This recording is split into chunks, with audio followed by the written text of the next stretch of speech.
including for commissioners, sponsoring petitions, tree protection, following developments, and empowering citizen groups to take action to protect their neighborhoods.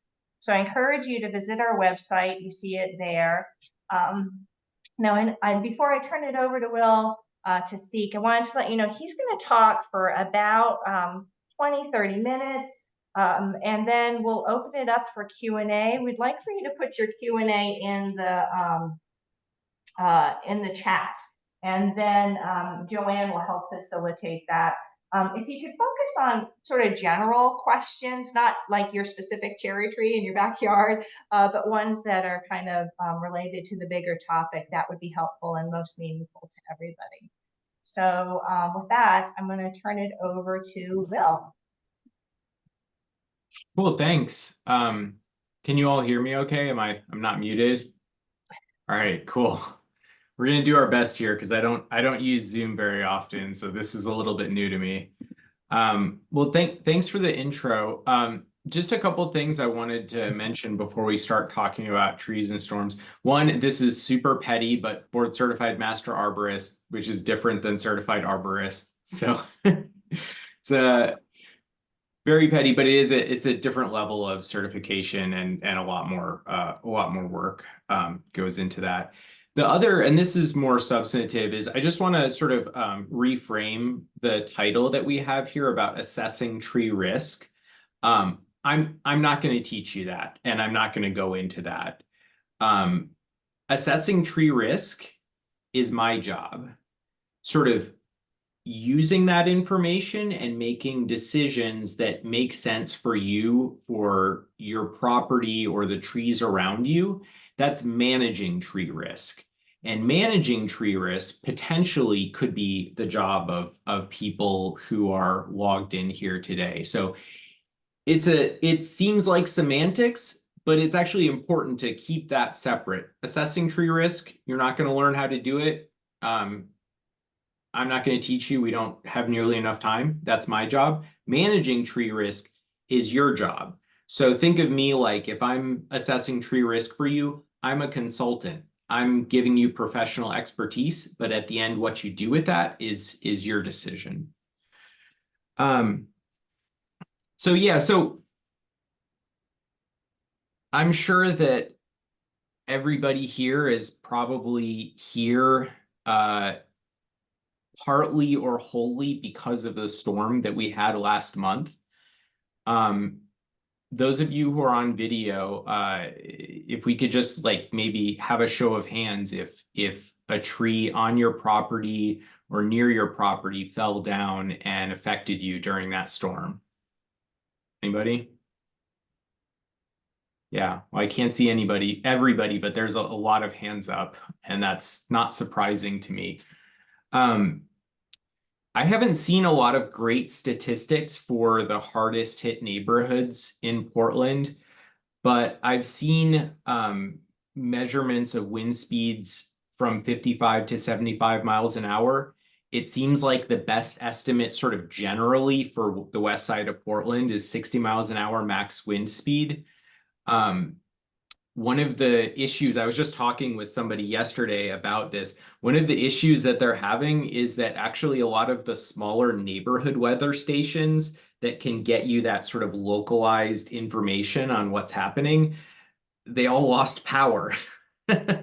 So we might not actually know what the max wind speeds were in some of the really hard hit areas like West Portland Park, West Hills and Cedar Hills. It's very possible that wind speeds were, 80 miles an hour or higher. Why that's important is that it's really important to understand this storm and its effect that it had on the trees in those neighborhoods as a very rare, not unprecedented, but pretty rare circumstance. We would expect that to be like a once in a generation type storm, the type of storm that we would expect to see once only in, several decades.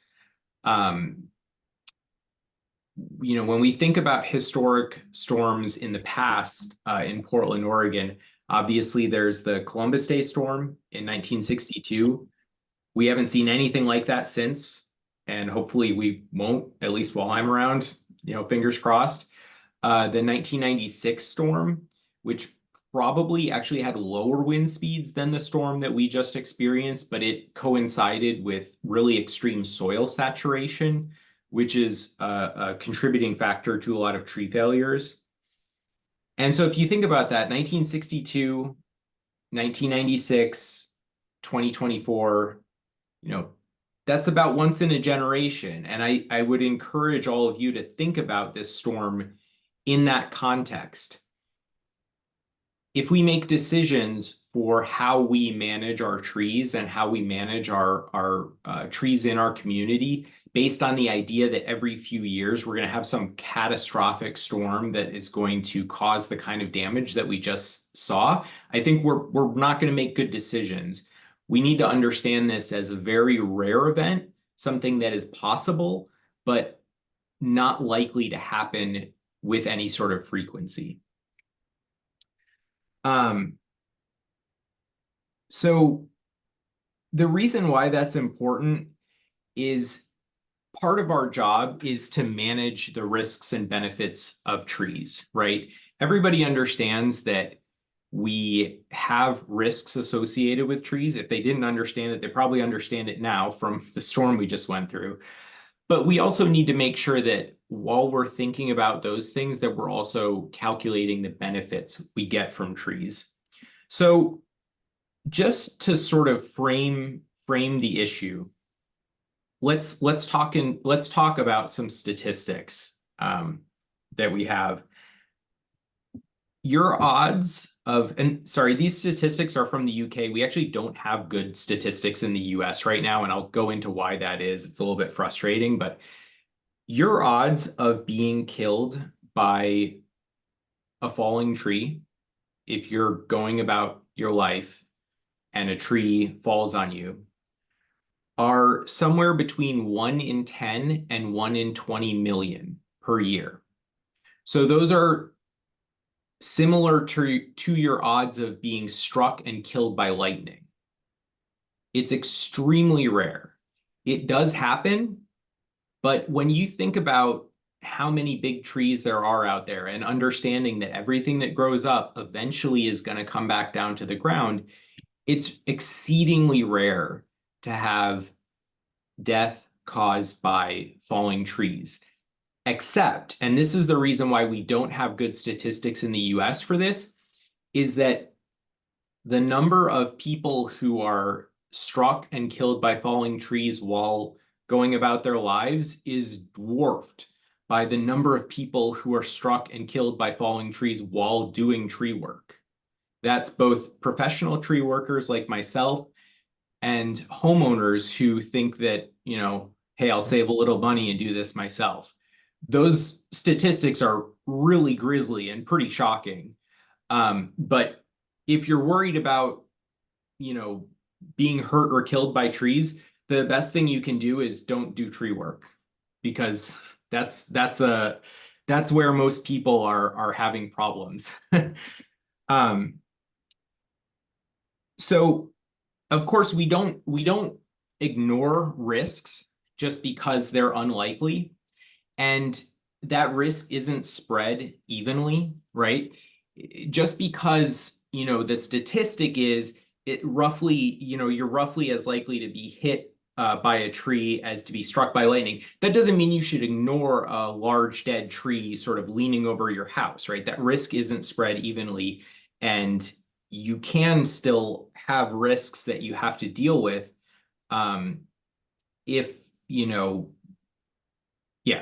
if you ignore those sorts of risks. You shouldn't take comfort in the idea that statistically it's rare to be hurt by a tree.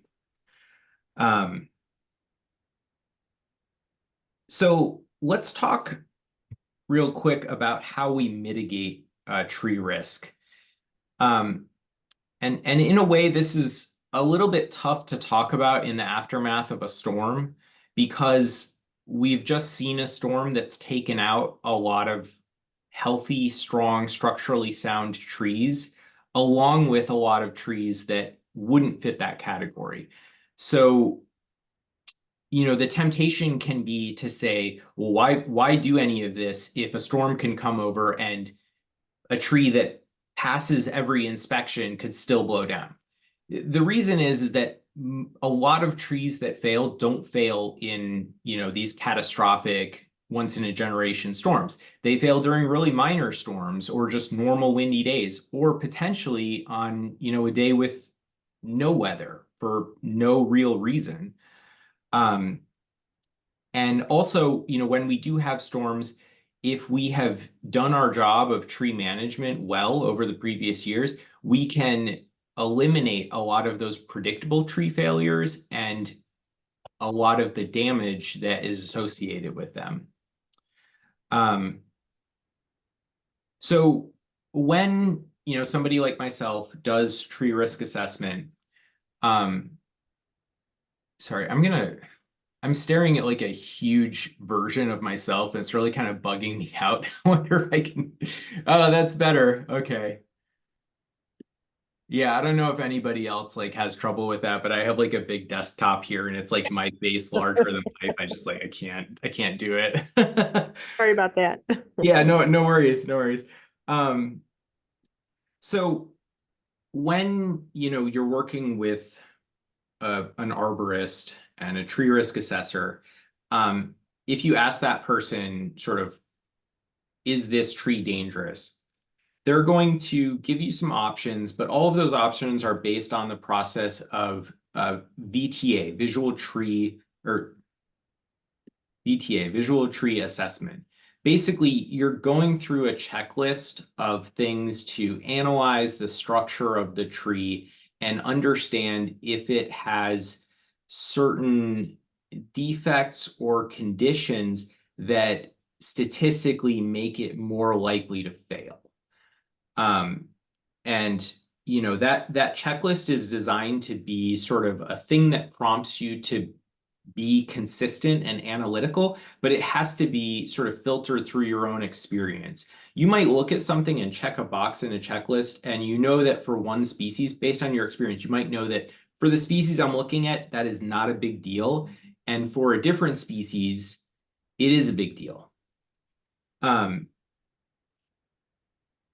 The other part of tree risk assessment is analyzing the potential failure modes. So saying, okay, if I'm concerned about a tree failure, what type of failure am I concerned with? Is it a branch failure? You know, I've got a big broken branch hanging above a house. Is it root failure, the whole tree toppling? Is it stem failure? Is it a certain defect, like a codominant stem attachment that I'm worried about failing? And then for each one of those possible scenarios, we'll go through and sort of game out how that might look. What are the odds of it striking something of value? If I'm concerned that this tree is going to fail, but I look at it and I see that it's strongly leaning out into the woods, I might say, well, yeah, this tree is likely to fail, but the consequences are not important, right? Because it's going to fall away from any targets, anything that we might be concerned about. So it's basically a process of understanding sort of the biology and the mechanics of trees, and then taking that and bringing that knowledge to bear on a specific site with specific trees and targets that could potentially be affected by them.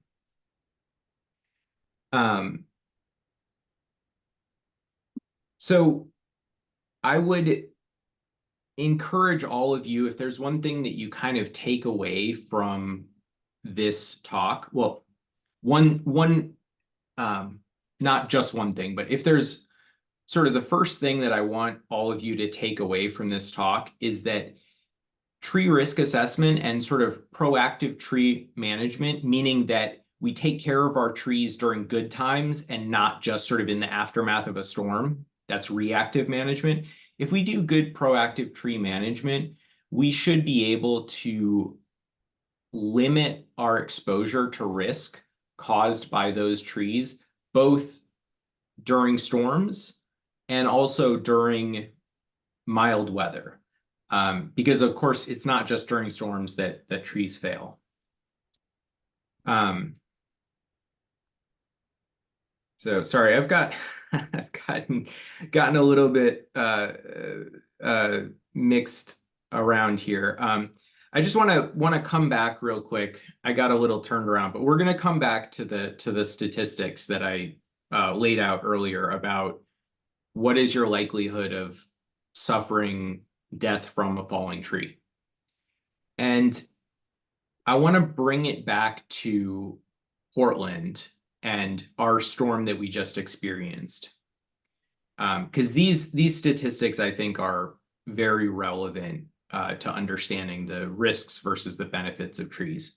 So during this storm that we just experienced, once in several decades weather event that, had really catastrophic impacts on certain neighborhoods, especially, many neighborhoods in Washington County. According to the city of Portland, there were 15 deaths in the city of Portland during this recent weather event. Out of those, 2 were killed by being struck by falling trees. 3 were killed by electrocution, and the rest died of hypothermia. So, even during this really major storm, we only saw 2 deaths from falling trees. As comparison, in 2021, we had, a very serious, unprecedented heat event, right? The heat dome. And during that time, there were 72 deaths from overheating in the Portland area. 72. And the reason I bring that up is that one of the main benefits, right? We have our risks on one side and our benefits on the other. One of the main benefits that trees can provide urban areas is cooling. We know that, it's a really heavy lift to get the world to kind of stop pumping carbon into the atmosphere to heat the planet up, even by a degree. But it's a fairly easy thing to do to lower the temperature in certain neighborhoods by 10 degrees Fahrenheit or more just by planting trees. This is something we've known about forever, but it's becoming more and more important. There's actually a lot of money in the recent Inflation Reduction Act for cities and states to use trees as one of their main climate mitigation tools in urban environments, because we do so many things in urban environments that create these urban heat islands, and that causes real impacts on human health. So trees are a great way to mitigate that. So again, we have once in a generation storm, we have 2 people die from falling trees. We had a once in a generation heat event. We had 72 people die from overheating. So it's something to think about as far as, our risks of trees and benefits of trees. Another thing that I would encourage anybody who's interested, if you want, I'm not going to go into this too much, but if you're interested, there's a lot of research about the direct benefits to human health of being around trees. This might sound like kind of like new agey woo-woo stuff, but there's a lot of science behind it. And there's actually science going back to the 80s of looking at how just being exposed to a tree lowers cortisol levels, it lowers blood pressure. They've done research in hospitals where they have people recovering from major surgeries, and they find that people have fewer complications and recover faster if they have a window looking out onto a tree or a forest landscape. It's not just a window, right? It's not the difference between being in a windowless room and being in a room with a window. It's specifically looking out onto trees. So if you're interested to learn more about that, Dr. Kathleen Wolf at UW has done some great research on that. And John Gathright as well has done some really great research looking into trees' impacts on human health.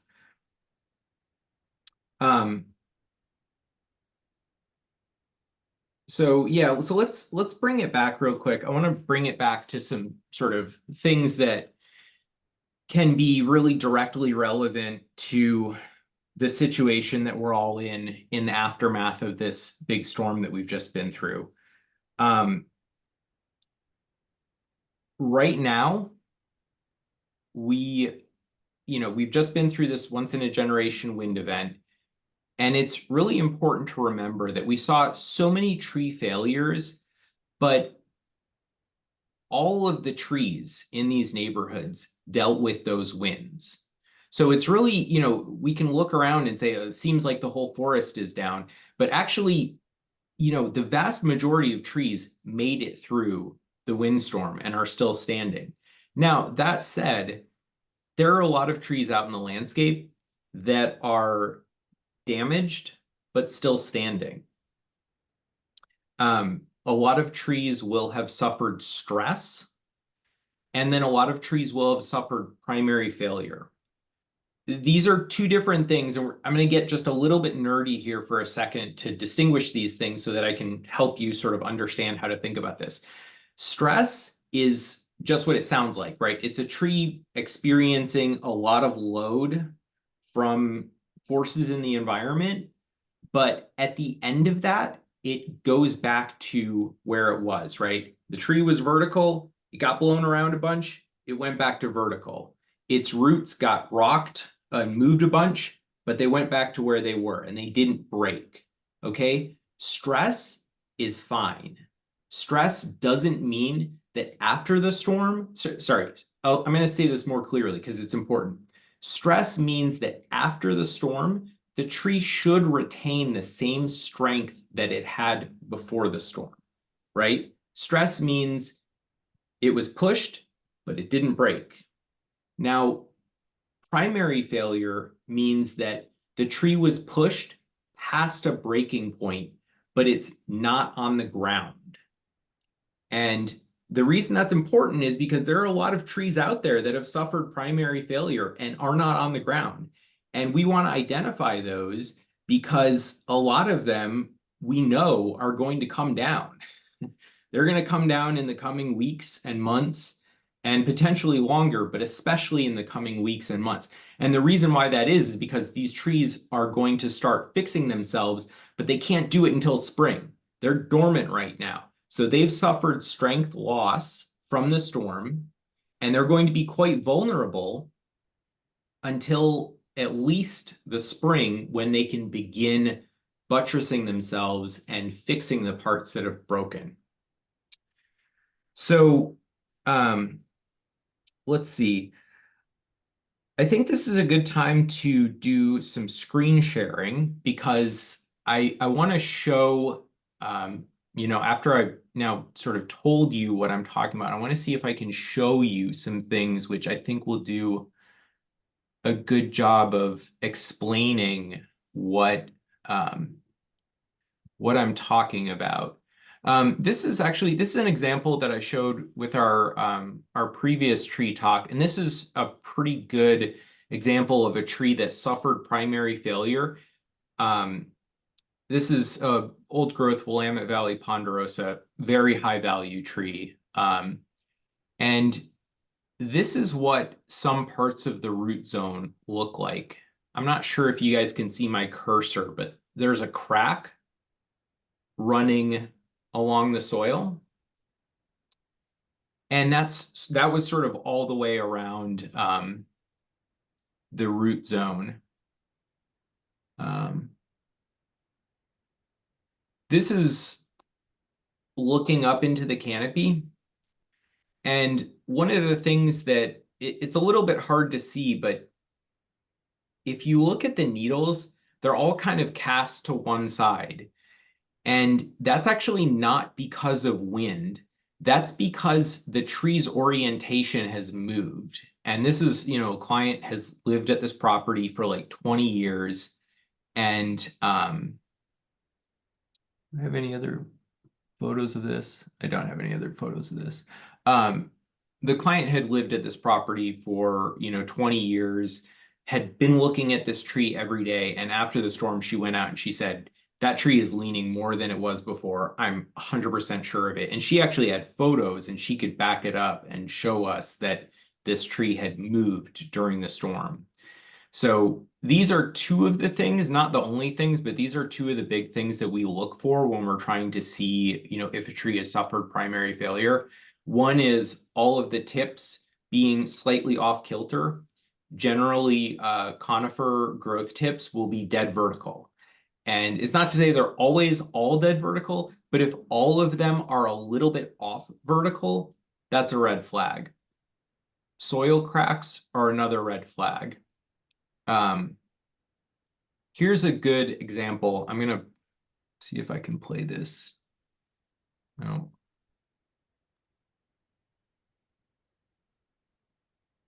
It's the other side. Got Can you all see this video? Is it coming through? Yes. real Yeah, okay. soil around So this is a the tree root, and you can shove that it we weren't in sure if it had suffered damage. A lot of the trees around it had suffered damage, under but I had to climb this tree, so I wanted to check it out. And you can see we pretty clear excavated around that this root, this side of the tree. and what we found was that the soil there was a lot of loose soil around that root adjacent to the lean. off of its previous orientation. And then we had a look and we found that there was a large cavity underneath. No, I think we're seeing what we need to see. Here. This is pretty interesting. The client said that this fur is leaning more than before, and we have to tie into this one to Here, get I'm gonna speed this up. out. And there's a bunch of, like, we got this big structural root here. There's a bunch of loose So you can see the loose all soil. around here. And then Loose soil is a investigating bit of the a red underside, flag because there's these big it's gaps showing you that right something's here moved. under this And then big, you can see this big gap, structural root. this So cavity that's, I underneath the think, pretty root. strong evidence that this tree had partial failure going from like here to Cool.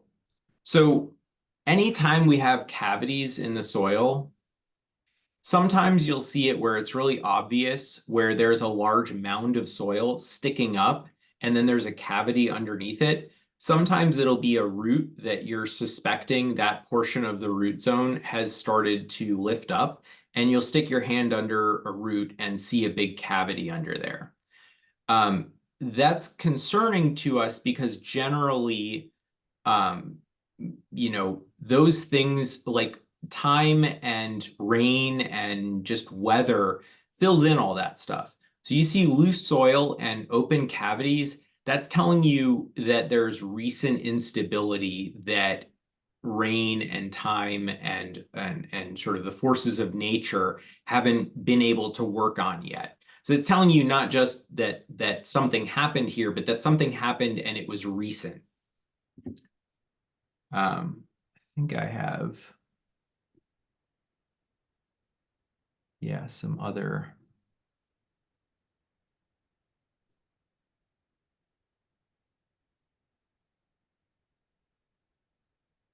Yeah, here I'm just going to show real quick as a little bit of a comparison. This is a different site where a maple, a double stem maple failed. Actually, I shouldn't say that. It's not a double stem maple. It's actually two maples growing right next to each other, and one of them failed. And just have a quick look at this. The reason why I show this is because this looks really bad, right? This tree on the left failed. It pulled out, this big root ball adjacent to this maple on the right. This tree actually has not suffered primary failure, the maple on the right. This tree basically is fine. I mean, it potentially could have some destabilization from losing this other tree here, but this tree has not suffered primary failure, and there's no evidence of instability from this storm. So again, I just wanted to show you this as a comparison to show you that tree that we looked at a minute ago. You wouldn't necessarily look at that and say, oh, this is bad, but it actually is very unstable and weakened from the storm. this tree looks really bad, but this is actually fine.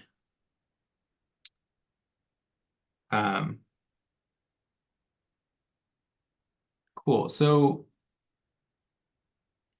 I'm going to turn off screen sharing for a minute. Yeah, we'll just go back to this. So the reason why I want to sort of get nerdy with you guys and talk about stress versus primary failure is that there's going to be a lot of people in the weeks and months ahead who are going to have to work with arborists and tree services to make good decisions about, trees that there will be question marks around in light of the storm. I know so many people who have, have big trees, and whether or not they have suffered damage in the storm, they're all asking questions right now, right? And we're gonna have to make some decisions and sort of figure some things out. I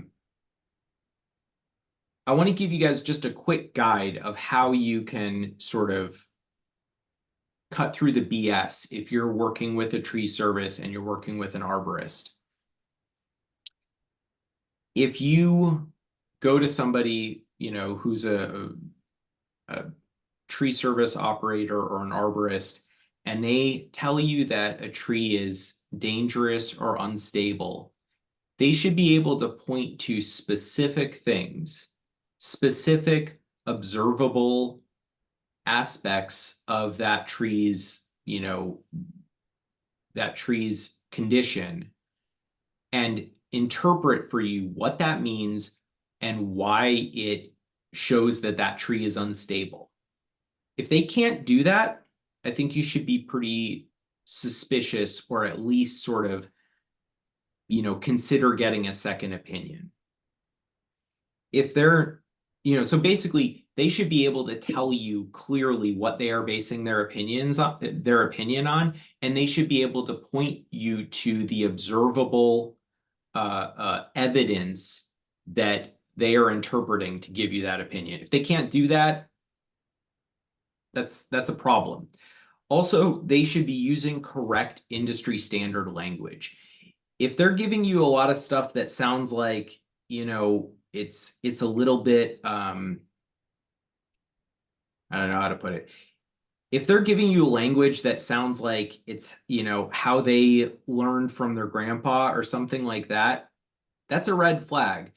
If you can't explain, for me as an arborist, if I can't explain what I'm seeing in specific, correct industry standard language, then, I'm not doing my job well. And if somebody sounds like they're just kind of winging it and they don't know what the correct terminology is, that's a big red flag. You should really think twice about whether or not you do something like, take down a tree on the word of somebody who, is not using correct terminology.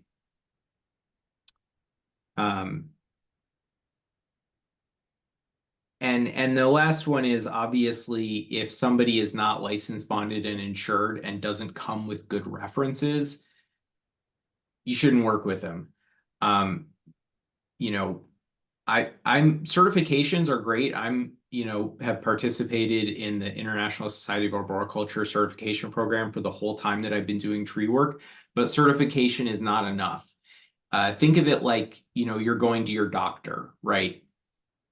You want to see that they have that schooling, right? That they have that MD, right?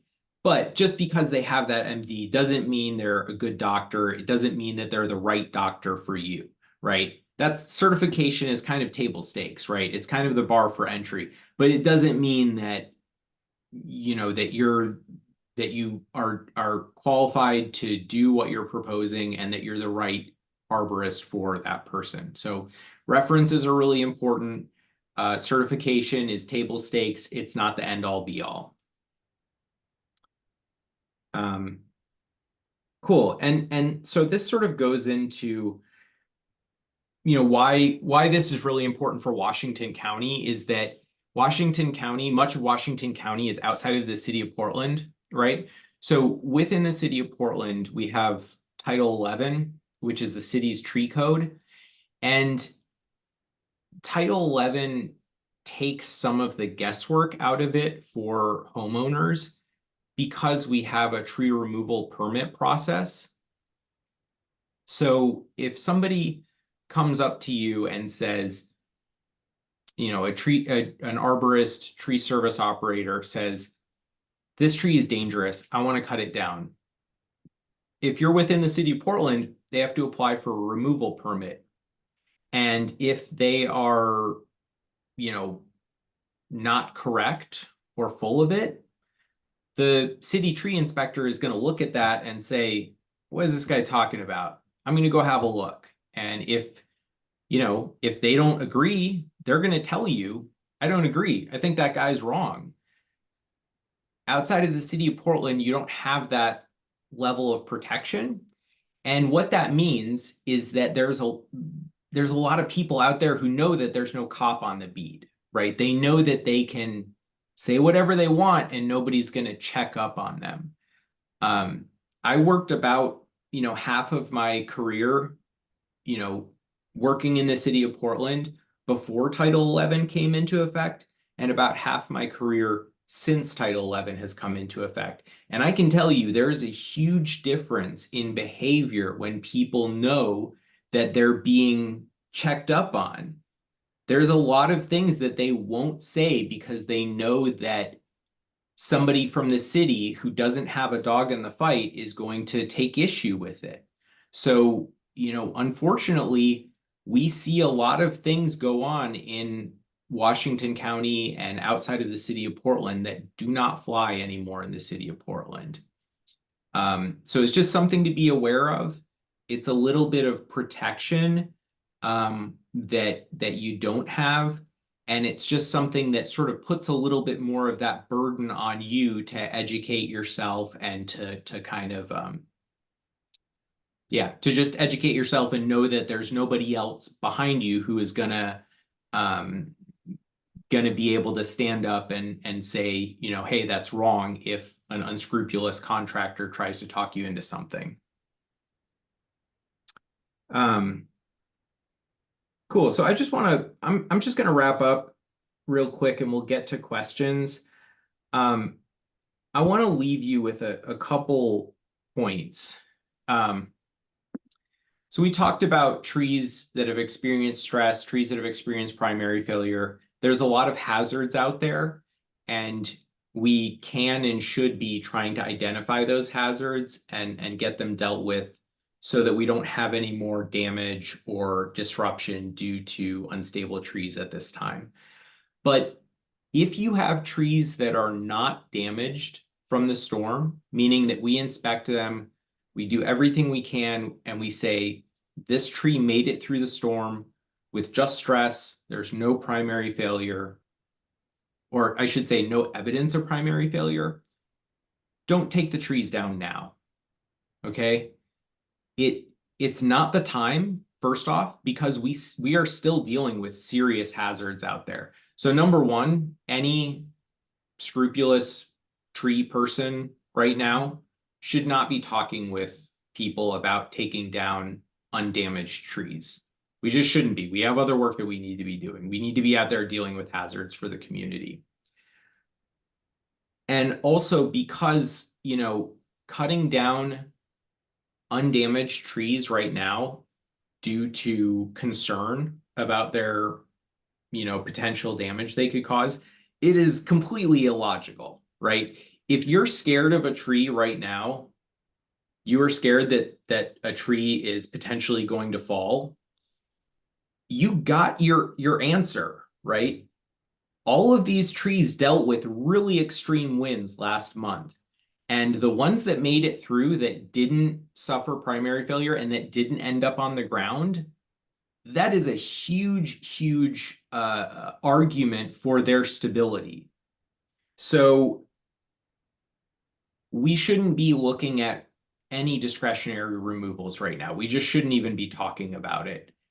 we should be dealing with hazards. And if we need to look at, proactive tree management, which discretionary removals are proactive tree management, we need to be doing that after we're out of our emergency footing. I don't know when that's going to be, but it's not going to be soon. It's probably going to be months from now.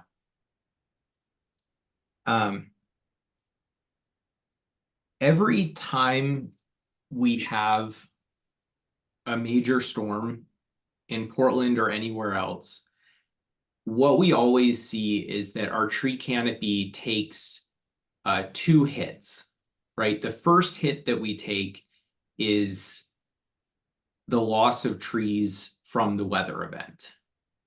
And, that's the fury of nature.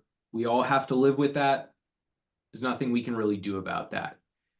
The second hit that we always take is that we lose perfectly good trees after the weather has subsided because the people who live around them and who see them every day start to see them in a different light. They start to see them as potential hazards and potential threats, and they act on that fear and have those trees cut down. So we can't change the first thing that happens, the storms. That's always going to happen, but it's completely within our power to decide how we react to those storms. And I just would encourage all of you to,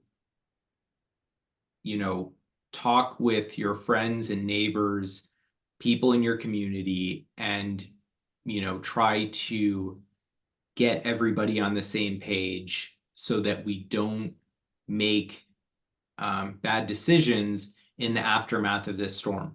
We've just had a once-in-a-generation windstorm. Let's not have a once-in-a-generation loss of stable trees due to fear. So yeah, that's all I've got to say. I'm happy to take questions. Again, I'd really like it if we could take questions that are sort of about tree risk. And what I'd like to avoid if we can is let's not do a tree version of car talk where you describe your tree to me and I'll try to diagnose it, because it doesn't really work. Okay, yeah, well, I've got a number of questions here, and I'm just going to start with the first one that came in to the chat.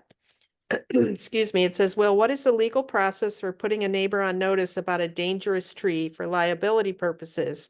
Will a board certified arborist address the matter with them on behalf of the concerned neighbor, or does the tree owner have to consent to the inspection? I don't know if you can answer that or not, but. Yeah, no, that's a good question. I know more about that within the City of Portland framework. I actually, I don't know if any of you remember a few years back, there was a big controversy in the City of Portland around an old giant sequoia tree. Yeah, I got to learn about all of this stuff through that, because it turns out there is a whole lengthy process for forcing people to deal with known hazards on their property, including tree hazards. So, in my experience in talking with people at the City of Portland, they said that none of them had ever actually experienced having to go through all of these steps.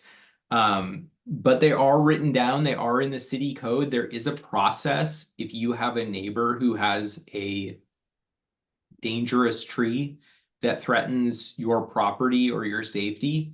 There is a way to compel them to deal with it. And even up to the point, and this is crazy. I didn't know about this before, but even up to the point of having, law enforcement get involved and physically go over there and deal with it. There's a process for that. I don't know that it's ever had to happen or come to that, but there is a process. And one of the I guess the benefit of that is that most people understand that if there is a process for that, it kind of forces them to be reasonable, right? You're not going to get out of your responsibilities as a homeowner to protect the public from trees on your property, so you may as well just go ahead and do it. Now, as far as whether or not, you need their consent to inspect a tree, I don't know how that would work, but my gut feeling is that unless you're sort of involved in some legal process, then yeah, you need their permission to go on their property. So yeah, that would be my thought on it. I think the first step to that would be getting a tree risk assessment from a qualified arborist, and that's going to be kind of the basis, because a lot of people can say a lot of things about a tree is dangerous, a tree isn't. At the end of the day, you have to have the opinion of an expert saying that there's a real problem there. Otherwise, you're not getting anywhere. Okay, thank you. The other question, there's a couple questions about, this one is, do you think that it's really once in a generation storm, when we are being told that extreme weather events are likely to be more frequent with climate change? Another question was similar to that, the impact of climate change on the potential frequency of storms. What's your opinion on that? Yeah, that's a great question.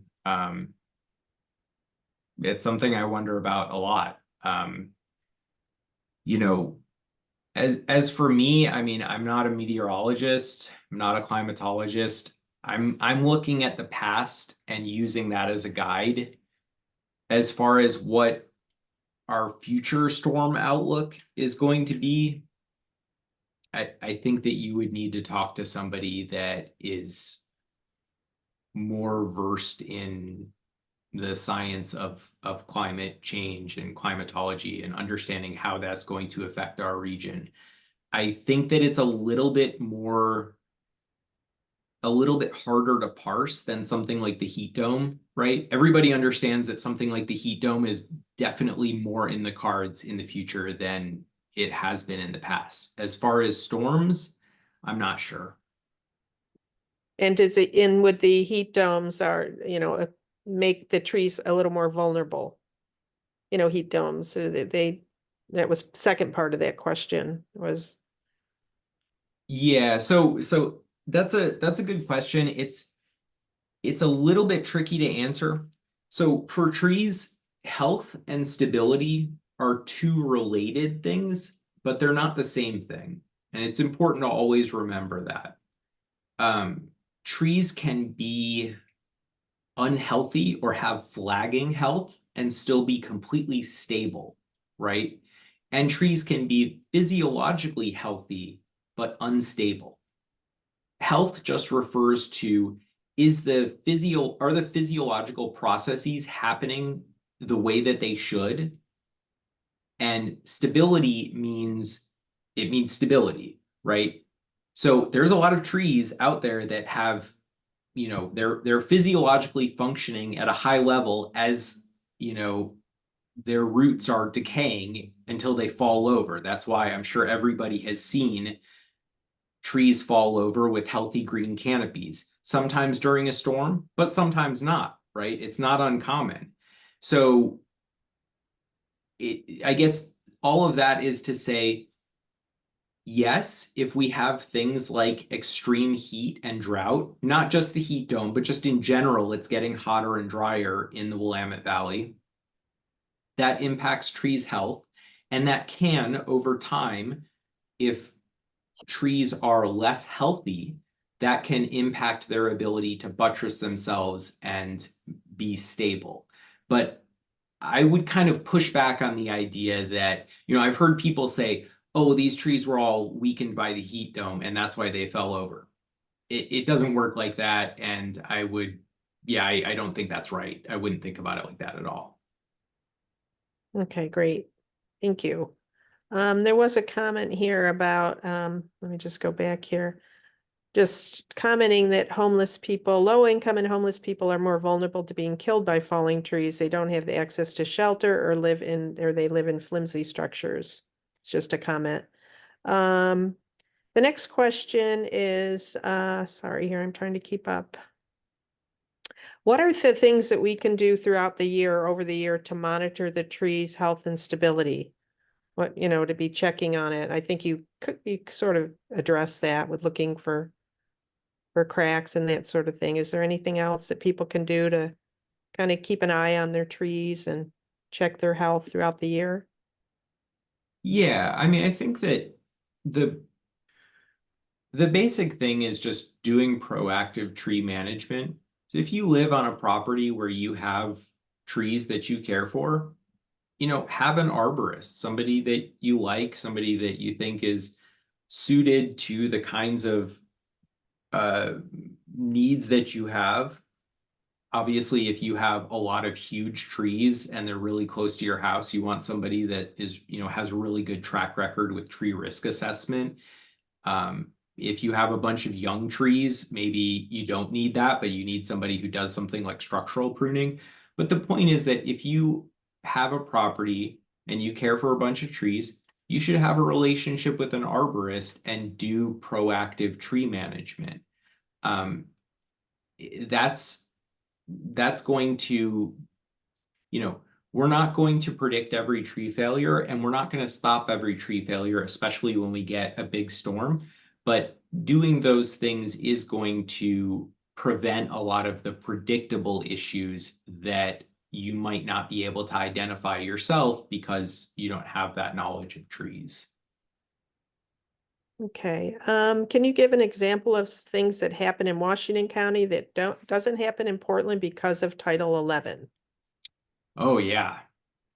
Oh, absolutely, yes. So aside from sort of what I was talking about earlier about having a lot of cowboy tree companies that will sell work based on fear and based on, misinformation, that's a big one, right? That's a really big one. And it's really unfortunate, but I've seen that the quality of tree work in general in Washington County, there's a big difference. It seems like there are a lot of outfits out there that operate in Washington County that do not operate in the city of Portland, and they're not the good ones necessarily.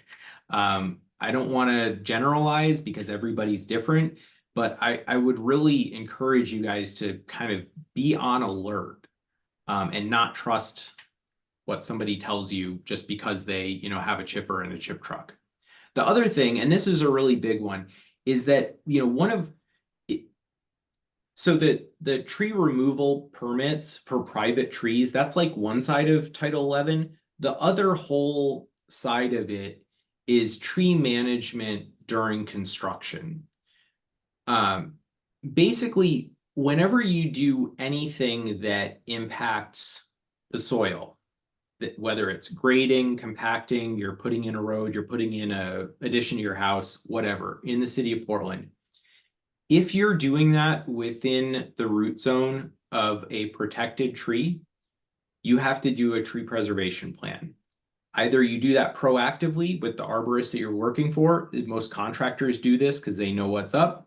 Or if you're a homeowner, you send in your permit application and it triggers a Title 11 review, which is where they say, hey, you're doing this work in the root zone of a tree that is protected. You need to show us how you're going to prevent damage to that tree during your activities.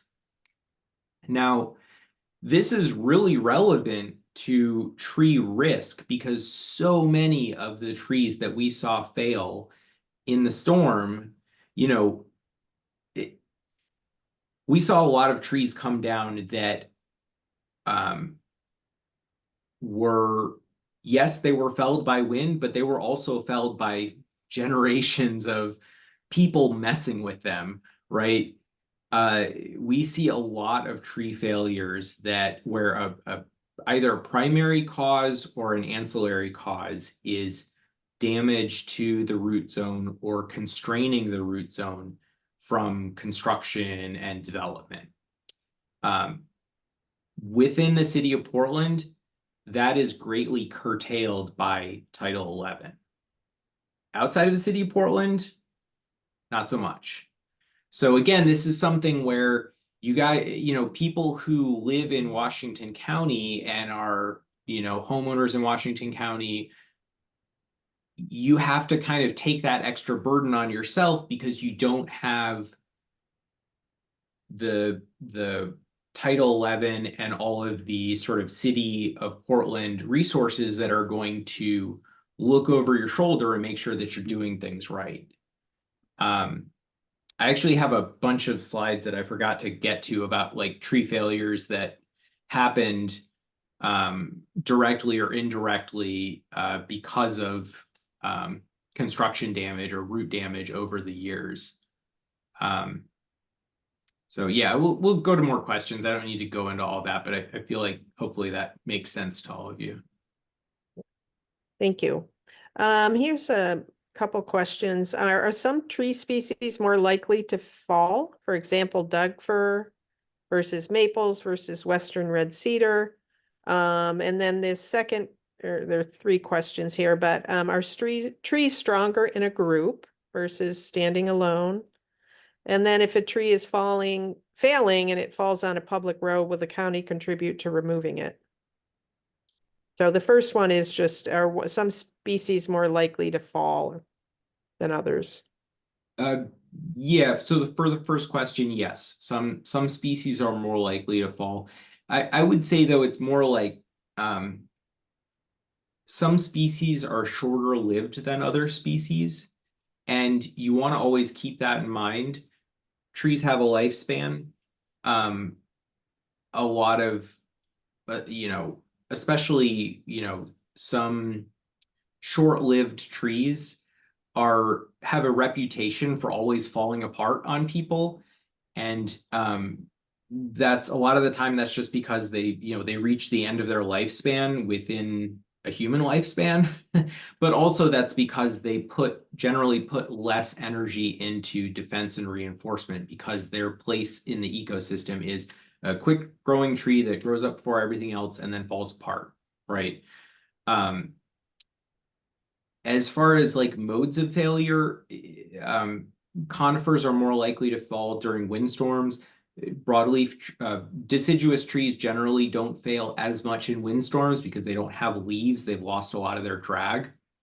Douglas firs are generally more likely to fail during wind than western red cedars. Western red cedars are known for being very hard to uproot from wind. That's actually part of their ecological strategy, right? They grow up in the shade of Douglas firs. When a storm comes, the Douglas firs get blown down and the western red cedars then take over.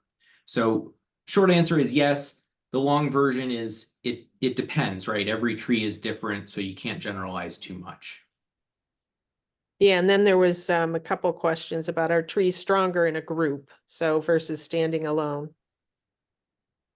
Yes and no, it depends. The important part is not whether they're in a group or whether they're alone. The important part is, have they adapted to their environment? So a tree that grew up in the middle of a field alone, by the time it gets to maturity, it's been in that condition its whole life. It's going to be very well adapted to its environment. If you have another tree that was in a group, especially like a tight grove of trees, and then all the other trees in that grove have gone, that tree can be very vulnerable. It's a well-known concept from forestry called the edge effect, which is basically when you clear cut an area, the trees on the edge are very likely to blow over. So it's not necessarily that one is better than the other. You want to look at, has the tree adapted to its environment? Okay. And then this was if a tree is failing and it falls on a public road, will the county contribute to removing it? I think the answer is yes. Yeah. Yeah. And this was similar, Doug firs, do they withstand high winds better when in a group or single remaining tree? Let's look and see. Can you show, there's often a number of questions about species of trees for replanting when we've lost trees. It seems cedars are stronger and native to the area. Pines seem to do poorly in the recent storm. It says, do firs need other firs? So kind of a question about, we get this frequently about what trees should we be planting? when we've lost trees or. You should don't work with an arborist. Okay. Yeah. You shouldn't make those decisions on your own because you know, you can't, if you plant a tree and you figure out 5 years down the line, we really should have gone with this other tree. You can't get those 5 years back, right? So take your time, make the decision deliberately, and work with a professional. It's going to vary a lot from site to site, based on the conditions that you're in. An arborist will be able to recommend a species that makes sense for your individual site. Just to give you kind of a quick example of why you should work with a professional, like, yes, Western red cedars did do really well in this recent windstorm. Yes, they are native, meaning that they are native to the state of Oregon. We are losing them in the city of Portland. They're absolutely not a tree that I would recommend planting if you want to have a tree still there in 20 or 30 years. They're already at the extreme end as far as heat of their range, and it's becoming too hot for them to survive in most spots, low elevation in the Portland metro area. So again, this is why you shouldn't sort of just use your dead reckoning and say, well, cedars did well in the storm, let's plant cedars. Work with a professional. Incense cedars, but anyhow. Oh, incense cedars, right? I thought you said Western red cedars. There's a couple of questions that are a little more pertinent to people's individual property, but since we have time and there's only a couple, can I ask a couple of those?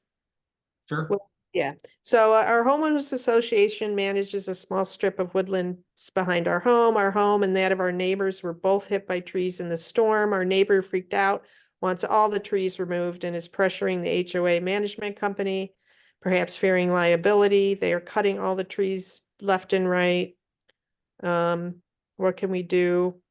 Is there really a liability issue? So, Well, yeah, that's a good question. The liability issue always comes up. Generally speaking, if you are a single family homeowner, right, you have a piece of private property that you're responsible for, your level of liability for the trees on that property is extremely low.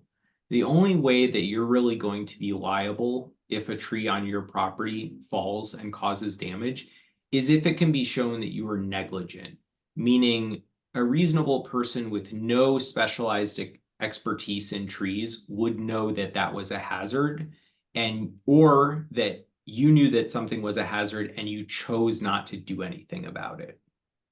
Now, it's a little different for like something like an HOA.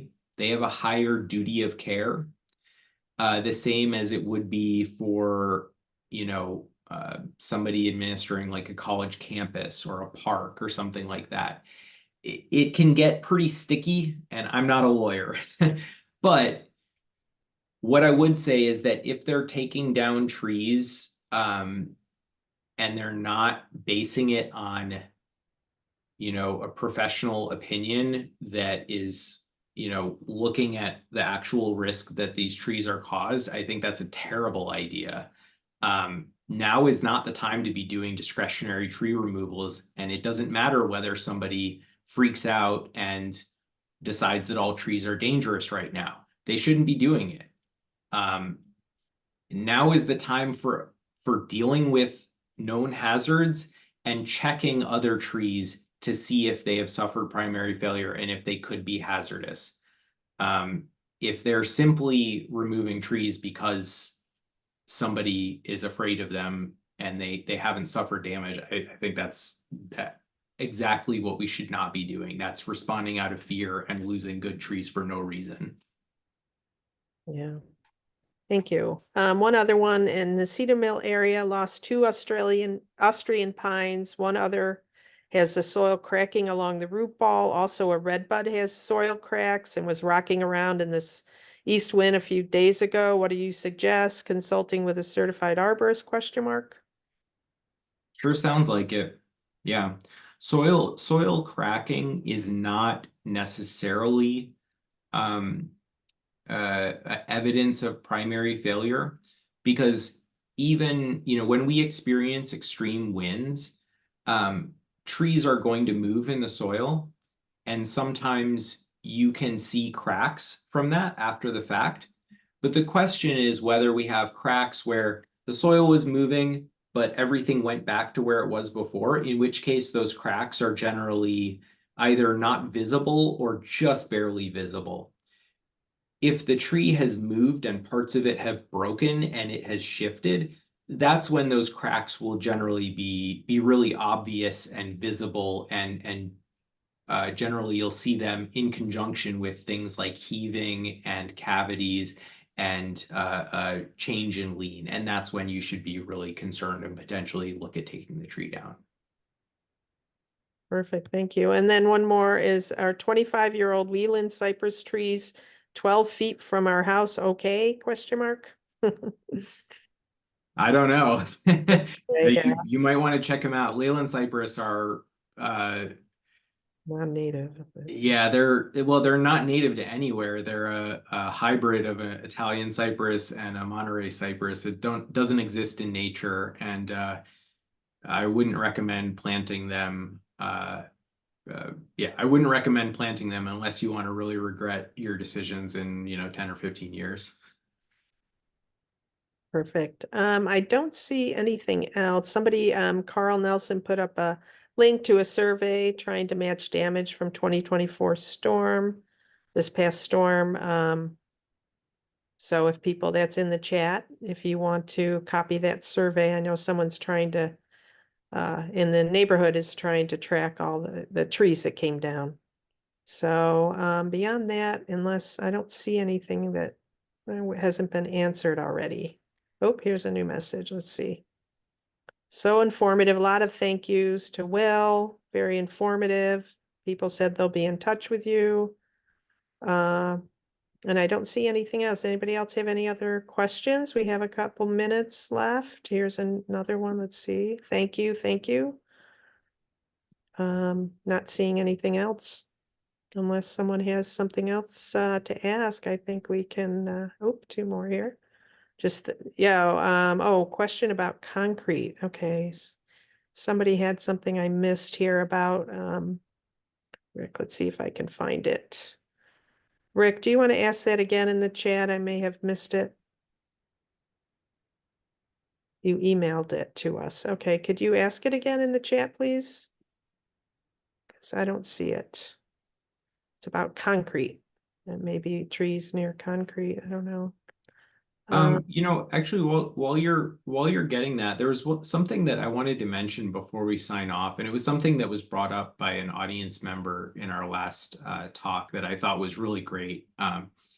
There was a question about sort of how to try to convince your neighbors to not cut down trees if you think that they're potentially cutting down trees for no reason after the storm. And the suggestion was, my suggestion was like, I don't know, bake them a cake, like, sweet talk them, whatever, But somebody else brought up that, if they have an arborist or tree service that's saying that this tree is dangerous and you're kind of suspicious, like, maybe that's not right, that you could offer to find somebody to give them a second opinion. And I think that's a great idea. As a way to kind of validate their concerns, but also sort of bring somebody else into the conversation and potentially bring yourself into the conversation as another, party with a stake in the matter. Okay, thank you. Rick's questions about previous owner poured concrete around trees. Is concrete surrounding trees a problem for tree health? How does it affect tree health? Not positively. No, geez. Yeah, I mean, that's the short and glib answer. The long answer is that it really depends. Every situation is different. Trees are very resilient, and actually a lot of trees can do quite well even with large portions of their root zone under concrete. So it's not good, but don't write anything off. And if you're concerned about a tree's health or want to understand how to potentially make root zone changes that will benefit the tree's health, that's where you want to work with an arborist that has specific knowledge of that. Thank you. One more. How do you learn about stand dynamics and wind throw in stands in your training? In our neighborhood, many of the trees that fell were adjacent to areas that have been opened up through harvest this summer. So they now were more exposed to wind than they had been historically. The Forest Service has learned that stream buffers adjacent to clear cuts had a high percentage of wind throw. Are there people who can help us have these conversations among our neighbors so that we understand what we do on our property might impact our neighbor's stand of trees? Yeah, absolutely. So this goes back to the edge effect that we were talking about. This is a really well-known and well-studied uh, thing from forestry. So depending on your situation, if you're in, a fairly tight, urban or suburban environment and you're worried about, houses and infrastructure, you probably want to work with an arborist who has a strong background in tree risk assessment, because they're going to be looking at individual trees and creating sort of a foot by foot plan for dealing with trees that may have been exposed due to the edge effect. If you're working if you're working with larger plots, you probably want to be working with a forester. And again, they're going to be looking at it more from a point of view of stand stability and, maximizing board feet, and less from a point of view of tree risk assessment. Okay, thank you. Just one other, tree roots often cause trip hazards in sidewalks and pathways. Are the roots damaged when they are removed or ground down to alleviate the trip hazard? That's a good question. Yeah, well, you want to be working with an arborist anytime you're talking about root pruning. Again, this is one of these things that we were talking about, Title 11 protections in the city of Portland really sort of ensure that, at least going forward, and since Title 11 has been in effect, we're seeing a lot less tree death and tree instability caused by damage to roots from construction activities, just because it's so regulated. In places where it's not regulated, you want to be working with an arborist, ideally a consulting arborist who does construction related stuff. You want to be really careful anytime you're talking about cutting or grinding down surface roots. You could potentially be, damaging that tree's health or destabilizing it, right? That's the really scary one, is you don't want to be cutting a major structural root thinking, oh, I got to have my side, I don't want to have a trip hazard. And next thing you know, the tree blows down because you took away that major root. So work with an arborist, don't do it yourself. Perfect, thank you. Well, it looks like that's all the questions that have come in. So I think that we can conclude our meeting unless there's anything else. I don't see anything. Oh, wait, here's another one. Oh, when choosing an arborist, what is the professional language to watch for? I think you addressed that earlier, but right. Yeah, I think just, you want to look for somebody using specific industry standard terminology. I can't, I guess I can't teach you how, like, all of what that is, but if somebody sounds like they're just kind of winging it and they're just kind of using whatever terminology they learned from the guy who taught them, or if their terminology seems like it kind of changes from one day to another, any of those things are kind of red flags. And if you're curious, you can always Google what they're saying, like the terminology they're using. Is this industry standard terminology? You can look up the ISA website, International Society of Arboriculture, or you can have a second opinion.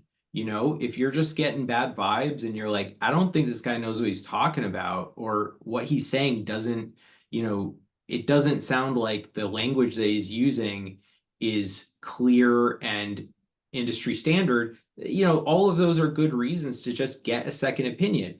Maybe you're going to get a second opinion and the other person comes out and says, yeah, no, that's totally right. Everything he said is spot on. And you're like, oh, maybe I was, you know, overly paranoid. But maybe that second person comes out and says something completely different.